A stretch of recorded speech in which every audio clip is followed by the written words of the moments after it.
Hi friends, வணக்கம் and welcome back to my channel. இன்னைக்கு நம்ம சேனலில் ஒரு ஸ்வீட் ரெசிபி தான் செய்ய போகிறோம். எல்லாருமே இந்த இலையாடை செய்யறதுனாலே பயப்படுறது வீட்டில் மாவாட்டணும், இதுதான் கண்டிப்பாக பயப்படுவீங்க. இனி மாவாட்ட வேண்டாம், அதை வணக்கவும் வேண்டாம். வீட்டில் இருக்கிற கோதுமை மாவுலேயே ஹெல்த்தியான பட் நல்ல டேஸ்டான இலையாடை செய்யலாம். இது செய்யறதுக்காக ஃபஸ்ட்டு ஸ்டஃபிங் ரெடி பண்ணிடலாம். ஒரு பவுலில் நல்லா ஊற வச்சு வேக வச்சிருக்கிற பச்சைக்கால் பருப்பு வந்து சேர்த்திக்கலாம். இது நல்லா மாவு மாதிரி மசியணும். இது கூடவே துருவி வச்சிருக்கிற தேங்காய், பொடி பண்ணி வச்சிருக்கிற வெல்லம் வந்து சேர்த்திக்கலாம். வெல்லம் நல்லா பொடி பண்ண வேண்டாம். இடையில ஒரு சின்ன சின்ன கட்டிகள் மாதிரி இருந்ததுன்னா வெந்து வரும்போது நல்லா ஜூஸியாக இருக்கும். இப்போ இது எல்லாத்தையுமே நல்லா வந்து மிக்ஸ் பண்ணி எடுத்து வச்சிடலாம். இதுக்கு பதிலாக அவள் கூட சேர்த்து ஸ்டஃபிங் செய்யலாம், பட் இதோட டேஸ்ட் வராது. இப்போ மாவு ரெடி பண்ணுறதுக்காக ஒரு கடாயில் கோதுமை மாவை வந்து சேர்த்திட்டு நல்லா வறுத்து எடுத்துக்கலாம்.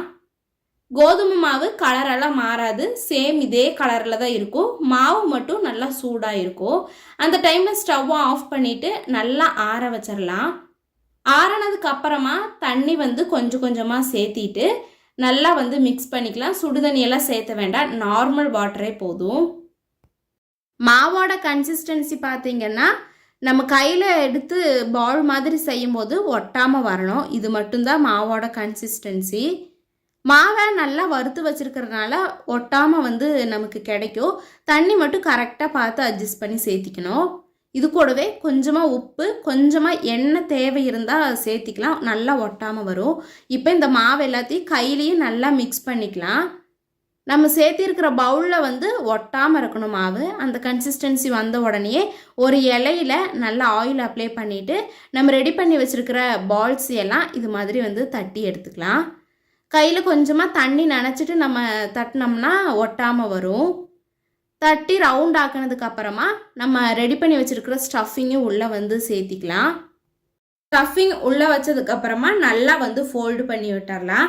இப்போ மேலே இருக்கிற அந்த மாவு கீழே இருக்கிற மாவும் நல்லா ஒட்டி இருக்கணும். அப்படி இல்லைன்னா ஸ்டஃபிங் வந்து லீக் ஆகி வெளியே வரும். எல்லாத்தையுமே ரெடி பண்ணினதுக்கப்புறமா நம்ம இட்லி எப்படி செய்வோமோ அதே மாதிரி இட்லி பாத்திரத்தில் கீழே இருக்கிற தட்டை வச்சுட்டு அதுக்கு மேலே நம்ம ரெடி பண்ணி வச்சுருக்கிற இலையடையெல்லாம் மேலே வச்சுட்டு ஒரு 15 to 20 மினிட்ஸ் நல்லா வந்து சிம்லேயே வச்சு மீடியம் ஃப்ளேமில் வச்சு நம்ம வேக வச்சு எடுத்தோம்னா சூப்பரான ஹெல்தியான ஈஸியான இலையடை வீட்லேயே செஞ்சிடலாம். கண்டிப்பாக ட்ரை பண்ணி பாருங்கள், எல்லாருக்குமே ரொம்ப பிடிக்கும். நம்ம அந்த மாவில் செஞ்சால் மட்டும்தான் டேஸ்ட் வரும்னு நினைக்காதீங்க, இதுலேயும் சேம் டேஸ்ட் இருக்கும். வீடியோ பிடிச்சிருந்தா லைக் அண்ட் சப்ஸ்கிரைப் பண்ணிக்கோங்க.